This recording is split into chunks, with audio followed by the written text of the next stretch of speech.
খানম, তারা আমার অনেক সহযোগিতা করেছে, অনেক বিপদ আপদের পাশে দাঁড়াইছে।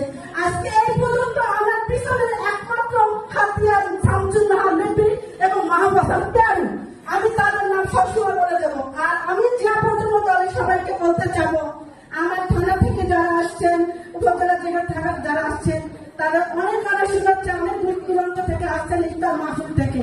আমি চাবো এইভাবে যেন সবাই একত্রে ভাবে ঐক্যবদ্ধ হয়ে কাজ করে, এটাই আমার সবার কাছে দাবি থাকবে। ওকে, আমি আর কথা বলবো না, ইফতারের টাইম হয়ে গেছে, আমাদের মালিক ভাই আমাদের প্রধান অতিথি সেই সাক্ষাৎ দিবে, কথা বলবে, সবাই তার কথা বলতে থাকেন। ওকে, আল্লাহ হাফেজ। বাংলাদেশ জিন্দাবাদ, জিয়া প্রজন্ম দল জিন্দাবাদ।